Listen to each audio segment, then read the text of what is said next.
Hi, I'm attorney Jason T. Brown, former legal advisor and special agent with the FBI.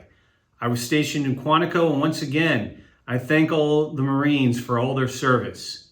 I'm here again to talk about the Camp Lejeune settlement and the early resolution program. Last video I did inspired a lot of people to write a lot of different comments and contact our firm about what their thoughts were about the early resolution program. I want to go again about what some of the real good benefits of the program are and why it's recommended, and also some of the shortcomings of the early resolution, and encourage a robust dialogue. Now, some of the benefits of it is this case is considered a mass tort. When tens, if not hundreds of thousands of people were injured by the same exposure, and here we already know about the deplorable conduct of the United States government in concealing all the chemicals in the water at Camp Lejeune. But in a mass tort, typically resolutions range on an excellent mass tort in the hundreds of thousands of dollars. Here you have that. You have that type of resolution.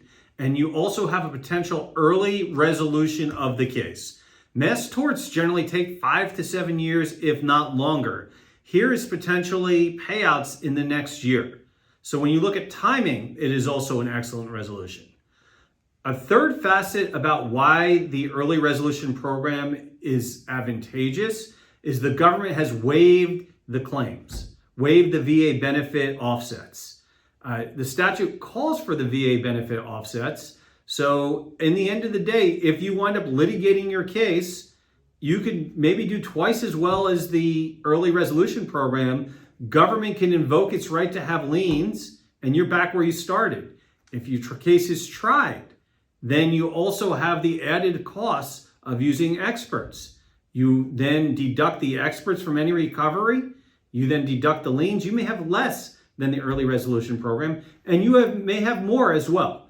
You just don't know. There's always uncertainty about what is going to happen at trial because anything can happen and often does. But one thing that can happen at trial is punitive damages, because the statute does not entitle people to receive punitive damages.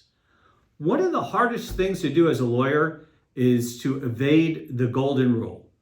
The golden rule at trial is you can never ask the jury the following question: how much would you take to be standing in the shoes of my client?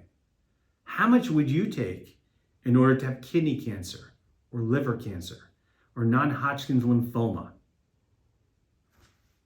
That's a great question, right? Most people wouldn't take tens of millions of dollars, $100 million, because some of these are death sentences.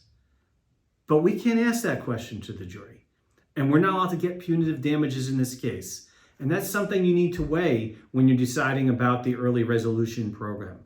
Another major problem of the early resolution program is, from what we've seen, it only potentially resolves maybe 5% of cases that we've seen out there, because there's a 35-year latency rule. And what I mean by that is the program enables individuals who are diagnosed with certain types of cancer within 35 years of them last being stationed at Camp Lejeune to participate. But a lot of claims do not fall into that bucket. A lot of times cancer can be latent, it can be growing, it could take time for it to be diagnosed, and as a result, there is a shortage of eligibility.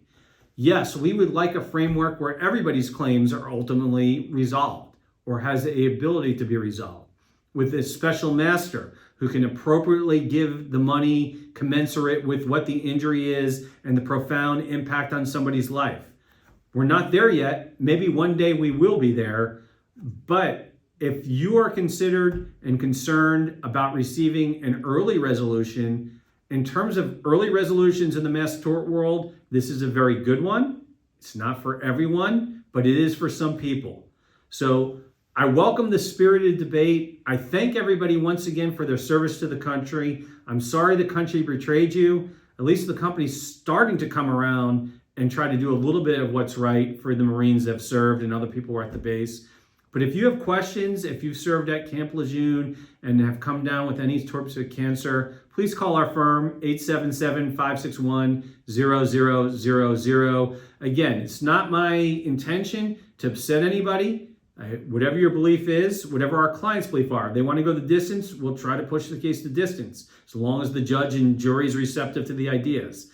But we want to explore the different options out there. We'd be remiss if we weren't discussing it in this manner. We welcome more questions. If you put in questions below, please somehow conceal your identity to some extent. Probably better emailing us directly in case your case does go to trial. Anything you broadcast publicly may be discoverable. Again, thank you for your service. We're sorry for your circumstances, and we look forward to hearing from you.